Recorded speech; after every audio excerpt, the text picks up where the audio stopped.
మహబూబాబాద్ జిల్లా మరిపేడ మండలం లక్ష్మ తాండాకు చెందిన బాధిత బాలిక కుటుంబాన్ని రాష్ట్ర పంచాయతీరాజ్ గ్రామీణాభివృద్ధి మరియు మహిళా సంక్షేమ శాఖ మంత్రి డాక్టర్ ధనసరి అనసూయ సీతక్క పరామర్శించారు. జరిగిన సంఘటనపై వివరాలు అధికారులను అడిగి తెలుసుకున్నారు. బాలిక కుటుంబానికి ప్రభుత్వ పరంగా అండగా ఉంటామని హామీ ఇచ్చారు. రాష్ట్రంలో ఎలాంటి అవాంఛనీయ సంఘటనలు జరగకుండా ప్రభుత్వం చర్యలు తీసుకుంటుందన్నారు. రాష్ట్రంలో గంజాయి మత్తు మాఫియాలను ఉక్కుపాదంతో అణచివేస్తున్నారని అన్నారు.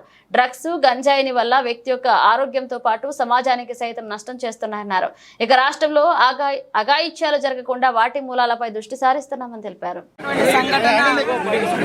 చాలా బాధాకరమైనటువంటి సంఘటన. మరి మరిపేడ మండలం నుండి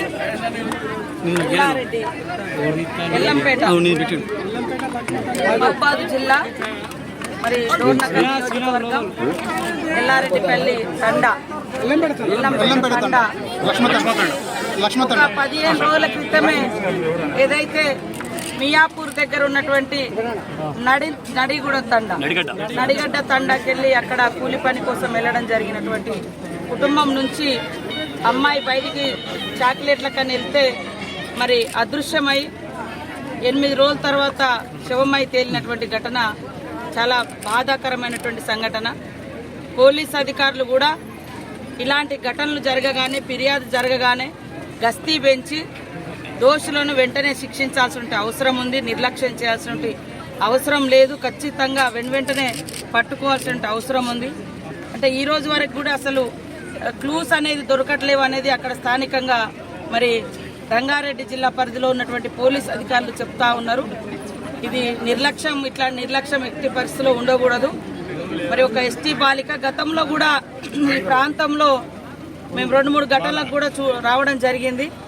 మైనర్ బాలికలు కానీ మహిళల మీద గత కొన్ని సంవత్సరాల క్రితం కానీ ఇక్కడ గుట్టలలో కూడా అమ్మాయిని రేప్ చేసి చంపేసినటువంటి పరిస్థితి కూడా మనం చూసినాము.